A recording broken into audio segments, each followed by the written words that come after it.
Hello and welcome to the Curated Beauty Podcast. I'm Jessica Christie, CEO of Beauty Culture Med Spa and the founder of the new functional and regenerative business, Cultured Wellness. From my start as a physician assistant to now not only being a practitioner but leading my own businesses, I've been on a unique journey through health, beauty, and entrepreneurship. Join us as we explore everything from skincare secrets to leadership lessons. Whether you're passionate about beauty or striving to balance life's challenges, this is your space to connect, learn, and shine. Let's dive in. Okay, this is such an exciting podcast today because we get to talk to Dr. Alan Widgerow. And if you don't know who that is, you must be living under a rock or maybe not using my preferred skincare brand yet. He is actually a plastic surgeon from South Africa. He practiced there for over 20 years. And then when he came to the US, he became just this amazing guru. He, first of all, is a professor of plastic surgery at UC Irvine, so he's still teaching, which he really attributes teaching to help him to continue to innovate.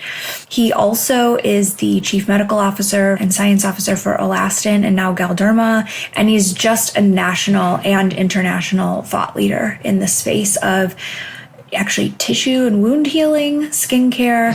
He is just incredible. So we're going to dive into a discussion with him, not just about skincare, but about the evolution and being a visionary skincare brand, what things we're seeing, what trends we're seeing. He uses, the terms like, I want to not only innovate, but validate these claims and make sure that what we're bringing to our patients is actually what we're promising they will do. And there's a lot of put your money where your mouth is with this company because he has spent so much of his life dedicated to not only bringing great skincare to the market, but skincare that is perfectly formulated, that is innovative and not been done before, that is delivery systems that does it need to be delivered quick? Does it need to be delivered slowly? Like whatever it needs to be.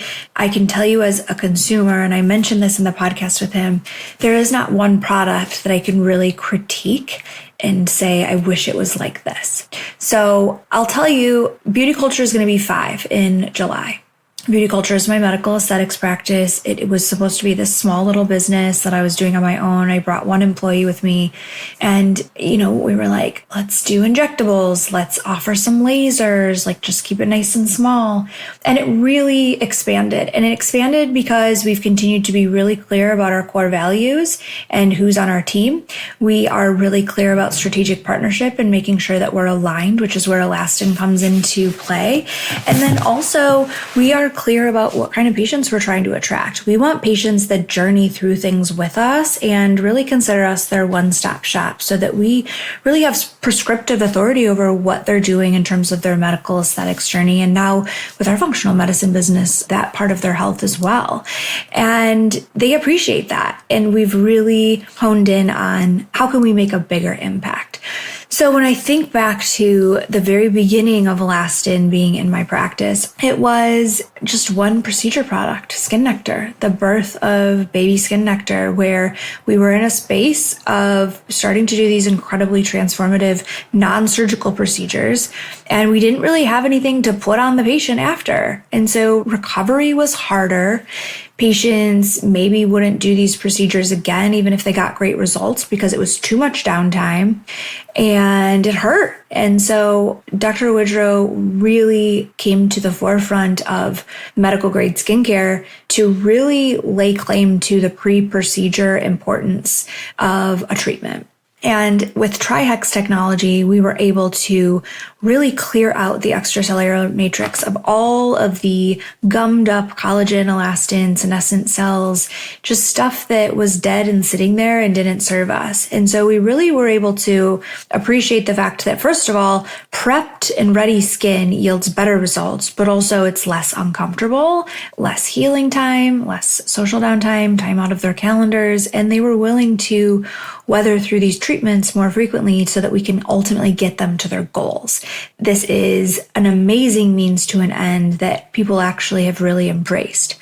And with us falling in love with the differences that we were seeing by utilizing Skin Nectar, we were able to watch the launch of several other treatment products that really enhanced our overall outcomes, like Enhance post-injection serum, that is just the most incredible prescription for a patient to use after injectables to not only, again, bring in that TriHex technology, but minimize bruising, swelling, create an antimicrobial environment. We also have a body treatment for anybody who's doing body sculpting. I just wrote our May blog for body sculpting, and in there, I just talked about how amazing, like what we do differently is we incorporate Transform with our body sculpting devices because of this magical delivery system that you'll hear more about in our podcast. And then we moved into the daily skincare with Alastin, and they recognized that, okay, people are like, give me more of this good stuff. And we really appreciated the fact that people wanted more. They wanted to be using this on a daily basis. And so they've expanded their line, making sure that every single product that they bring to the forefront has purpose, is doing something new, and is bringing innovation that, like Dr. Widgerow says, is also validated with science. So it's the fastest growing skincare brand 6 years in a row for a reason. Without further ado, I really want to get into this podcast with Dr. Widgerow. Welcome to our podcast. Nice to see you again, Jessica. Good to be with you. You as well. And we've been friends for a while now. I Indeed talked about how I brought Skin Nectar into my practice when really Alastin was kind of a newer concept, and you were first to this space. I wanted to offer just a few moments for you to kind of describe your background. And for those of you, I don't know who wouldn't know you at this point, but for anyone who doesn't know your background and how you came to this space, I would love just an opportunity to talk about that. No problem. So first off, by profession, I'm a plastic surgeon. I was in private practice for 20 plus years in South Africa, in private practice there. And when I made the move to the States, it was really not to rediscover the wheel and to go through things again and do time again, but to get into research. I really have a dual sort of interest area. I am at the university. I joined there pretty soon after I came over here. I was lecturing the residents there, and I took over their research division, and I'm at the University of Irvine, California now. I'm a professor there of plastic surgery, but I also am the chief of research and director of the Center for Tissue Engineering there. So that's my academic hat, and there we work with PhDs and work with residents and work with undergrads and plastic surgeons. So that's terrific. And also, the university is like a virtual company, so you get to meet people and see the startup companies coming from other sides. So it keeps your finger on the pulse, really. And also, the best way of learning is teaching. So as long as I keep on teaching, I got to keep on keeping up with what's going on. So that's a terrific side to it. And then the other side started in 2015 when I was approached to sort of look at some peptides that the founder of Alastin was looking at. And cut a long story short, I had a look at those, had my suggestions there, gave them a 4-hour lecture on which way I think they should go with this. And the rest is history. Joined them as Chief Medical Officer of Alastin. We were acquired by Galderma in end of 2021. Soon after that, I was appointed then Chief Scientific Officer of Galderma, where I am now, and involved across the board, aesthetics, cosmetics, prescription, etc. So it's been a very stimulating and enjoyable ride over the last couple of years. I can imagine. I think something that really I've always wondered about you is you being a plastic surgeon in the life before this one, and still, I think so many times it's hard for me to get my plastic surgery colleagues to kind of understand the massive benefit that this product line can offer to our treatments. Did you always appreciate that, or was it something that you grew into as you were exposed to more and more of these peptides? Yeah, it's interesting because you talk about plastic surgeons as opposed to dermatologists. Dermatologists have always been informed about this, know about skincare. Plastic surgeons during our training, we're geared 99% of the time for the OR and for surgery and for operating. And in terms of the actual skincare and skincare benefits, this was really slow in coming. But I think in the last sort of at least 5 to 10 years, plastic surgeons have caught on that this is an excellent part of the practice, an essential part of the practice, because with surgery, you do it and it looks great. Well, how do you maintain those results? Or how do you prevent it? How do you stretch out the time that you really do need surgery? So the ancillary, number one, from a patient and looking after patient perspective is really good. But number two, in terms of the practice as well, in terms of being able to have an added source of income for the practice is also for plastic surgeons that realize this is a very important part of it as well. So yes, you're right. It does take especially with plastic surgeons, took a long time to get into skincare. But now, boy, oh boy, guys are in full swing. Yeah. Well, any of your plastic surgery friends that know you and are privy to this information are definitely someone that I would want to go to that value this type of science. And I'm not going to ask you about all of the science because I'll talk about that a little bit in the intro to this podcast. And I think that would be a massive waste of time to have you educate on that. But I think that something that really resonated with me with Alastin, not only pre-treatment and treatment-based skincare, but also into the daily skincare, the essence of you bringing evidence-based practice into this. And not only are you looking at the histostains and the punch biopsies, we're also clinically putting this to the test and then putting that whole picture together. And obviously everyone who knows about Alastin knows that it's science-backed. How did that ideation come about where you were like, I'm really going to put this under the microscope? Yeah.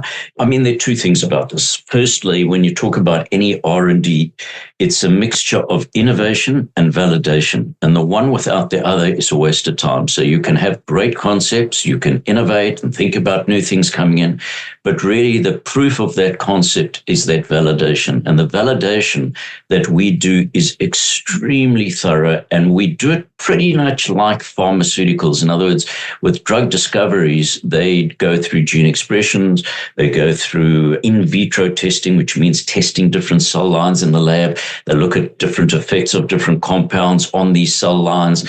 You would look at ex vivo. So in fact, I get from one of my plastic surgery colleagues, I get the skin that he actually gets from his facelift procedures donated to us, and we use as an ex vivo model. It's the only one in the world where you've got photo damaged skin from the face, so we can look at that and use that as a great model, because traditionally the models that they use are from abdominoplasties. In other words, tummy tucks. They take because it's a big area, they can take it for business purposes. They can take a lot of different skin punch biopsies from that, and they can do their ex vivo. We call it ex vivo, out of the body, but it's like from the body. So our particular model where we use facelift is just the perfect model because you have sun damaged skin as opposed to the abdomen that isn't.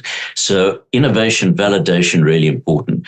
But I think one of the real differentiating factors for us with the TriHex technology right in the beginning was that I had a background of doing quite a lot of research related to wound healing, and I worked with different companies like Smith & Nephew when they developed their products. And one of the real things that we learned about wound healing was that you can get the most sophisticated treatment for a wound, but unless you prepared that wound beforehand, that really wasn't going to help you. It would disappear within minutes.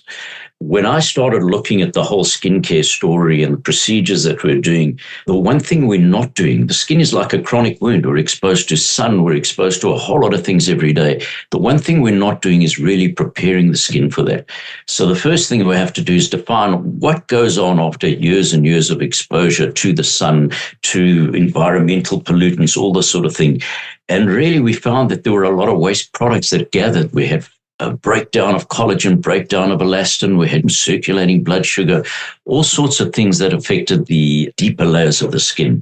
So one of the early sort of concepts that I thought of that wasn't being used before was the skin bed preparation. Can we use our peptides to clean away the waste products? And, I often joke that really we're in waste management rather than anything else, because that's really what we do, is we get rid of the old, we recycle, and we replace it with the new. And what we learned when we go into that validation arm that I was talking about is that firstly, with the topicals, with the local applications of these peptides, we could actually change the nature of the depths of the skin. And by doing that, and we found that with the biopsies, in fact, in 2 to 3 weeks, we could actually see the changes taking place at a biological level. But the important thing is once you did that, when you did your procedure, the actual, what we call the crosstalk, the communication between the cells and the proteins and the instructions to make more collagen are just so much more fluid and so much more clear, and so much that communication just improves. That means that the outcomes, whatever you do, is going to be improved at the end of the day. So not only are your symptoms, there's less inflammation, there's less redness, there's less swelling, but the actual outcomes in terms of stimulating new collagen and new elastin are improved by this prior preparation of the skin before the procedure. And we were the first ones to introduce that, and that became a very important preconditioning concept. Yeah. And then we continued along that line. So to start off with, really, for your question perspective, it's really this combination of innovation, new thoughts, and then validation. Let's make sure that this really does work. Yeah, that's so key. And I think that that's why when I think about visionary and when I think about a visionary skincare brand, I mean, clearly you are such a visionary, but you have so many assets. And well, not only is your team expansive of these people that can help integrate these things, but also you appreciate that aspect as well. Like, not only are you that brilliant mind thinking like, oh, this is something that really could change the matrix of everything, no pun intended, it's also taking it beyond and really proving it. And that proof of concept has just shown time and time again. I think another thing, like two other things that I always think about when I think about elastin is not only is it incredibly well formulated, but your delivery systems are second to none, where they can actually get in and do what they need to do. And I think that that's something that even when we look at the hormone space, you can have a topical cream that's just a cream with hormones sitting on top of the skin, versus now everyone's adopting your liposomal kind of delivery systems. I mean, I see it. What you've done in the skincare space is now being repeated, and it actually is affecting medicine as a whole. So I really wanted to hear a little bit, maybe touching on just the evolution of formulation and the importance of that, and also your delivery systems and why they're superior. Yeah, and I think that's a really important point. And essentially, I work hand in hand with John Garuda, and I'm sure you know John, you've met John.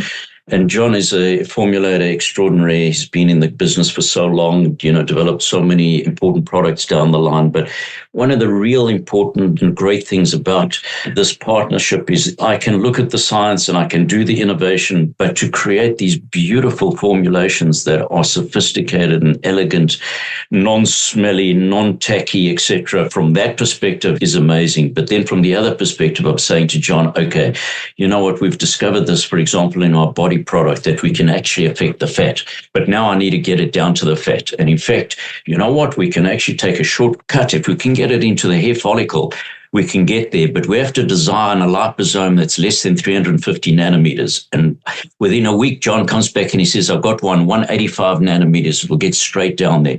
So that delivery system that you talk about, so let's go back one step. The peptides that we choose are always very low molecular weight, 500 to 800 Daltons. That means that they will get through the skin and absorb really efficiently. Sometimes you needed to get in there really quickly. So when we developed our body product, it was not only for skin tightening, which is great for maintenance, but it was there for cryolipolysis and for other procedures, because we wanted to get down and we wanted to affect the cells that were badly damaged that created this kind of inflammation. And we found that by designing this liposome, we could get straight down the hair follicle at the time of the procedure and get there immediately when we needed to get there. So yes, delivery system's absolutely important. And in so many of our products, if you look at our pigmentation product, we surround some of the actives there with liposomes, so we make sure it gets down there. If you look at our C radical, we take our vitamin C, which is a very disruptive product, but we take the vitamin C, which is a different type of vitamin C. It's a sodium salt that also completely changed the nature of how we think about antioxidants. But we surround that in a liposome to keep it stable. So many of our delivery systems and what we do is thought out related to, okay, how do we get there? What do we do? Where do we target? And what's the most efficient way of getting there? Yes. Okay. First of all, vitamin C. Can we just talk for 1 second about the fact that I think if we're willing to admit it as providers, we really didn't know what you identified could be the downside of vitamin C. And that is obviously the degradation of elastin. And I want to point out that, and I want to talk about that, but I also want to even rewind the script back to TriHex technology. Before you came on the scene with this, no dermatologist would stand up and say any product could stimulate elastin. And so that's such an important point. Yeah. There are huge innovations. And so I just wanted to give like a moment in time to talk and acknowledge those two things and your discoveries of those. No, I think that's really important because right in the beginning, there was a lot of pushback from my dermatology colleagues. And I spend a whole lot more time with dermatology, and I work with dermatologists all the time now. We work very closely together and have great relationships there. Right in the beginning, though, they said to me, "You're trying to stimulate elastin? This doesn't happen. You're born with a certain amount of elastin. You're going to lose it over time, especially even from the 20s onwards. You're going to decrease and decrease and decrease, and it's not replenished. You can't actually replace elastin." And so when I started showing that, in fact, with some of the combinations that we use, we can replace elastin, the first thing that happened then was they said, "Well, your stains show me elastin, but how do I know that's good elastin? How do I know this is not bad elastin, that's solar elastosis where the sun has damaged it and it just accumulates this bad elastin? So your stains may show that." So we had to develop new, different types of stains where we could actually show early new fibers. And I know you're familiar with our new Movate stains, but essentially it's a beautiful stain that will show you in the papillary dermis these new early fibers forming. So no argument now. We know, firstly, we can actually stimulate and we can increase and we can rejuvenate the elastin and bring it back to its early forms, which is very exciting. And then secondly, we can try and also stimulate a whole lot of new components of the extracellular matrix. And that extracellular matrix is really the deep part of the skin where you have beautiful HAs that everybody knows about, where you have collagen, where you have elastin, where you have blood vessels, where you have, a whole sort of foundation of the skin that supplies the healthy nutrients to the skin. And that's our wheelhouse. That's where we play and have developed so many new areas. Yes. But the second thing you mentioned was really that story about elastin and vitamin C. And absolutely right, from dermatologists down, nobody had done that work. And quite honestly, I found that work quite fortuitously because I found some work being done in Canada by people that were doing work on cardiovascular, on blood vessels, major blood vessels, and they lose elastin. We all lose elastin in our blood vessels as well, and that stops the reactivity of the blood vessels for a while. So these guys were looking for a way to sort of stimulate the elastin, but not the collagen. And I saw in one of the theses that was done there, somebody had written a 50-page thesis, and I saw 2 lines in there about ascorbate, L-ascorbate being destructive or problematic for tropoelastin. I thought, really? I've never heard of that. Let me see that. So I picked that up and I ran with that, and I really started testing all the compounds that are currently on the market that have this and the L-ascorbate in there. And I took the most sort of popular one on the market and I tested it on our ex vivo model. And then I also they had recommended a sodium salt of ascorbate. And that's interesting because the channels for entering vitamin C into this cell are sodium channels. So it made sense we could use a sodium salt. And we started comparing it, and lo and behold, on our ex vivos, we saw this moth-eaten appearance in the elastin. I said, my goodness, it actually is affecting the elastin. Okay, what's the sodium salt doing? No, it's conserving it. So again, to cut a long story short, we wrote 3 papers on this because this is a new discovery, really, and we've got patents involved with it. What it means is that you now have a antioxidant preparation that stimulates collagen, that not only protects elastin, but stimulates elastin. And we found it was a combination of a sodium salt and lactoferrin without going into a whole lot of detail. But we've got a very exciting product now. You don't have to protect it in a bottle like you did with some of the earlier vitamin Cs. It's non-tacky, it's not sticky. You can use it with retinol, all the sort of things that were problematic before. And now you have collagen and elastin stimulation, and we tested its antioxidant capacity, and it's as good as the top-selling antioxidant out there. So a beautiful combination. It's so amazing. And, as a female consumer, I know that I carry these things and I recommend them, but I wholeheartedly, authentically have aligned with Alastin because I can pick apart every single product. Like there's usually something. It's like dating, like you're going to find something wrong with them. And then when you find the one that doesn't bother you, you get married. And I can just attest to the fact that every single product that has been launched, there is nothing that I can pick apart about it. And that was no different when vitamin C launched.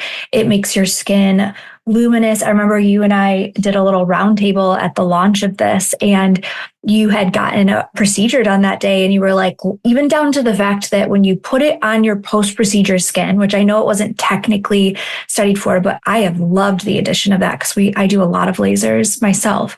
And when you put that on, it is like a cooling, like somehow it's cooling. It doesn't sting, even though it's not anhydrous. Like it's just incredible. And then obviously the ingredients that you're able to get down a little deeper are just wonderful. And I know that you trust your followers and your distributors of the brand to continue to innovate beyond and bring back these amazing inputs on how we're utilizing the product. Have you heard anything else since the launch of vitamin C that people are doing or seeing? It's interesting because you mentioned this. Our serums really can be used in so many different ways. So we've got the C radical is one thing, but we've got the HA immerse.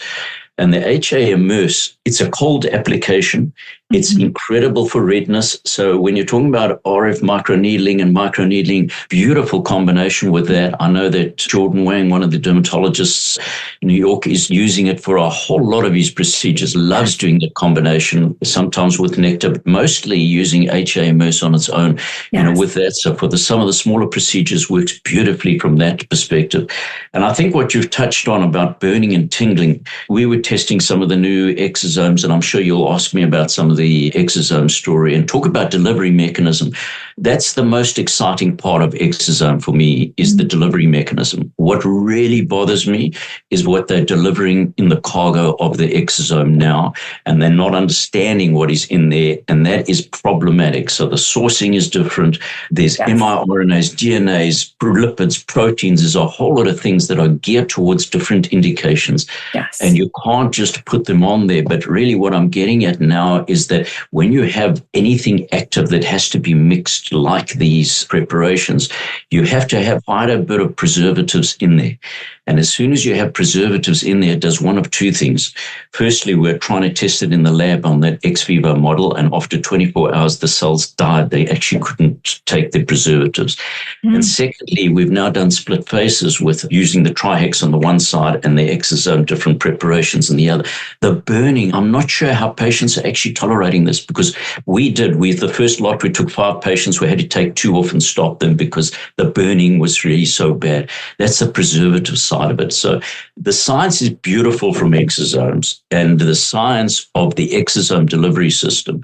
So without sort of breaking into too much there, for me, the real sexy part of exosomes is designer exosomes. We use the technology that the body has shown us and that can be done, but then we add our peptides to that, and that becomes a really good kind of preparation. And I've been working on that for a while. So for me, that's the real exciting part, not the current status of the exosome. Yes. Okay. Talking about that, obviously I've used a few and I've been on some calls like Discovery, speaking about some of that and like maybe some of the loopholes or some of the things. And I remember talking to Lindsay and the whole marketing team and saying, like, I'm a really good predictor of what you're going to do because, like we're in the space and I'm like, this is what we need. And I just know Alan's going to do it the best. So in terms of exosomes, I couldn't agree with you more in terms of a lot of it being alarming. Number one, like I think that when you look at the size and when people are making their counts, are you really truly isolating an exosome, or are you just measuring things that are that size and saying that that's the number of exosomes in the bottle? It's so interesting, Jessica, because one of the compounds, and I'm not going to mention that, I don't want to get into it. It's fine. One of the compounds that we looked at, I think had at the last count 25 peptides in there aside from the exosome. So trying to differentiate exactly, number one is how many true exosomes have you got in there? Are there real exosomes in there? What's the number? And if it's the number, what's the size? And where's the derivative? Where's the sourcing? And how much is coming from the peptides in the first place? And also by putting so many peptides in, that's one thing that we've discovered. It's not the more you've got in, the better. It's how they play together in the whole playpen. And that's what all our gene expression is about. Okay, we take one peptide, we take another one. Let's see if we put them together, how do they react and what are they? Sometimes you put three together, you get a worse effect than having one on its own. Yes. So all this has to be cleverly done. And as soon as I see that you're throwing 20 peptides or 30 peptides in there and you've got exosomes, how do you validate? How do you know what's going on with that? The sourcing for me is also a problem from that. So yes, you're absolutely right. They haven't looked at this in detail in terms of how many exosomes do we actually have in there and what is the cargo that these exosomes are carrying. Yes. And I think that anyone that's trying to do it well in the space is paying attention to those things, the cargo, but also how it's processed. Is it damaged by the time that it's getting into the product? And then are we just seeing benefits of potentially good formulations of peptides? Like, I think that what's really missing is like the Alan touch of validating what we're actually doing. And I really can't wait to see what you bring to the space. I will say, out of all the sources, adipose tissue, like bone marrow, platelet derived, like, are you seeing ones, and I don't even know if you can speak about this yet, and that's okay if you can't, like, which ones are you feeling like are showing promise, the derivatives? So I'll tell you that there are different indications. So I use adipose-derived exosomes in the lab at the university. I use them for cartilage regeneration. If you're looking at mesenchymal stem cells, now those are the adipose-derived, bone marrow-derived, you're going to get good anti-inflammatory effects from those. It's generally decrease inflammation and stimulate regeneration. The problem is, depending on where the source is, that will change. And depending on what the milieu is, what the environment is that you put it in, that signal can also change. It also depends on exactly, and that's why I keep talking about the cargo, because it's so dynamic. Those miRNAs that are in there can change. A little switch can change the whole nature of it. So how do you know what you did last week is going to be the same as next week with the consistency? That's really difficult. The platelets, quite honestly, I have a hard time from a physiological perspective looking at inflammation, because the platelets are the first reactors in wound healing, and they stimulate inflammation because that's the early part of wound healing is really getting in there, inflammation, remove foreign body. How do you do that? You stimulate white cells and inflammation, etc. Mm-hmm. So if you're going to control inflammation, rather look at mesenchymal stem cells for inflammation. If you're going to look at regeneration, okay, there are other stem cells that you can use, and maybe platelets will help in that situation as well.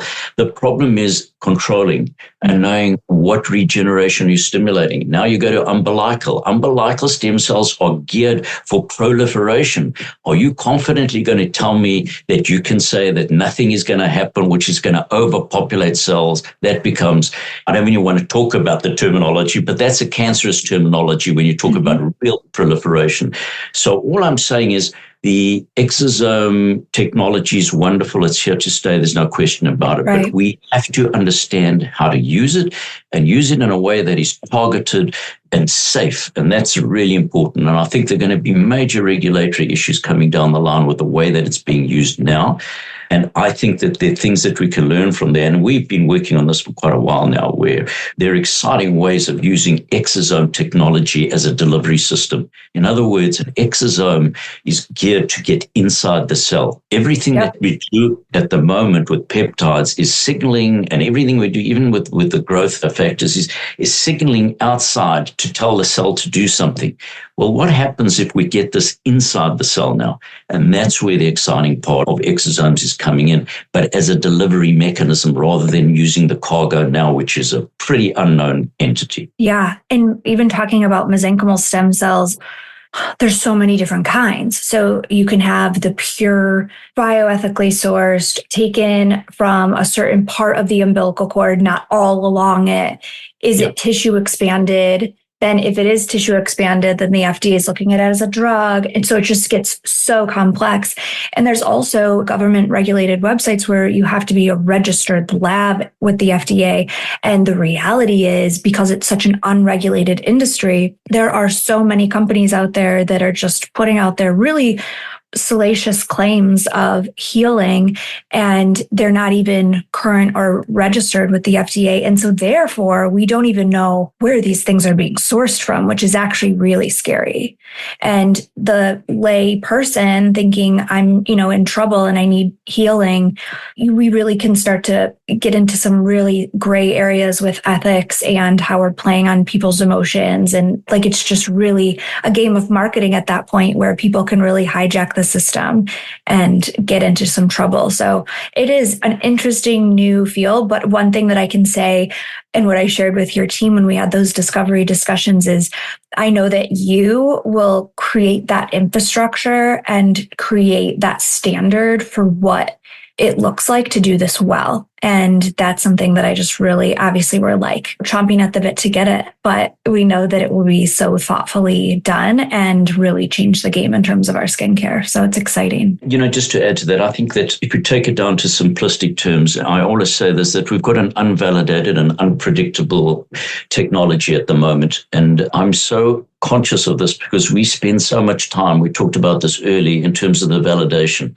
The papers that are coming out and the validation that is actually taking place. And I'm beginning to understand this, because you can't do a lot of cellular work if your product has got a lot of preservatives and it's killing off the cells. You're going to have trouble with gene expressions and all the rest of it. Mm-hmm. But the validation is just not there. And we spend so much time doing it that I get really agitated when people take it straight to the market and it hasn't been through those validation steps. Mm-hmm. And then the last one is really unpredictable. You just don't know what you're going to get. You don't know what the outcomes are. You don't know you think you know what the good things are, but you don't know what the bad things are and how many times you're going to get the good. Now, if you're doing this, as I've seen so many times, for redness, why would you ever use something as complex as this to actually combat redness? Our peptides have been doing this for years and years, all the time. Redness is something that we do and we can combat so easily. And there's so much more to it than just the redness aspect. And this is what I see being shown all the time. And quite honestly, the experience that we've had in terms of the burning and stinging,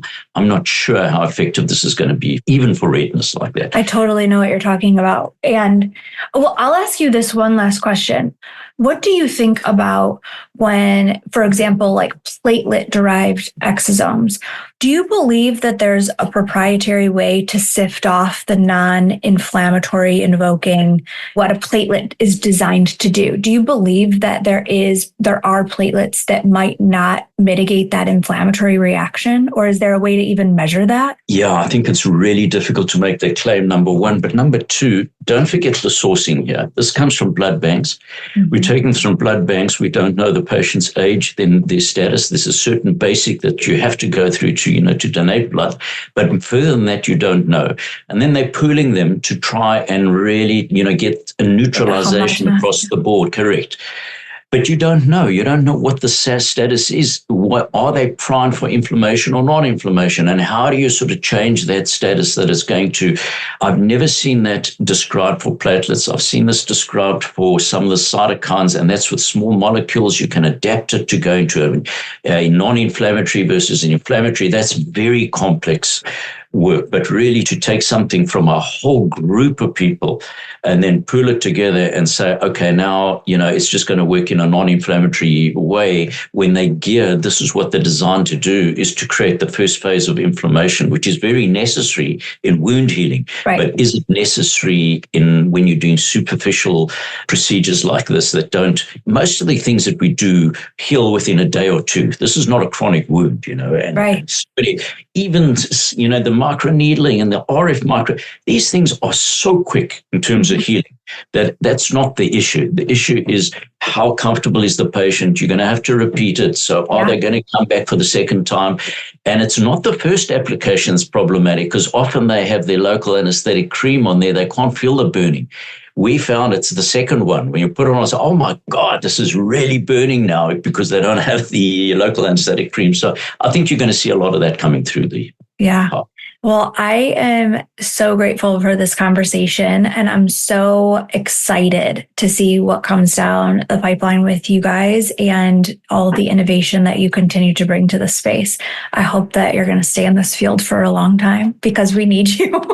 As we continue to age, we need you. We need you for our patients. And it's just been amazing. And I think that it's also so exciting and notable to mention that you're now on the injectable side as well with Galderma. And so that's just, as this whole biologic space continues to expand, it's really exciting to have your brilliant mind touching that as well. No, I appreciate it. We're doing some nice work with Sculptra and some other areas there as well. So yeah, absolutely. It's been fun and it's always nice. Look, I do this because it creates excitement amongst the people that, our customers. And as long as it's exciting to me, I don't want to be doing the same as somebody else down the road is doing. No, excuse the term, but no Me Too sort of preparations here. Yeah. I don't want to copy what anybody else is doing, but it must be exciting new stuff. And to have people like you that appreciate it and look a little deeper into the science and say, okay, are they validating this adequately? That makes all the difference in the world. So yes, well, to be with you. I am so grateful. Thank you. And thanks for taking the time today. No problem. You take care, Jessica. And that's a wrap on another enriching episode of the Curated Beauty Podcast. If today's conversations resonated with you, I urge you to share it with someone you believe could benefit from it. Let's spread the beauty, knowledge, and empowerment far and wide. For more in-depth resources, information about who we are, or if you're interested in becoming a patient or training directly with me or one of my team, visit our website at beautyculturespa.com. Don't forget to stay connected with us on Instagram for all the latest updates, behind the scenes, and beauty wisdom. Follow us at beautyculture.medspa and at B Cultured Wellness. That's the letter B, Cultured Wellness. Thank you for being with us today. Keep curating your beauty both inside and out. Until next time.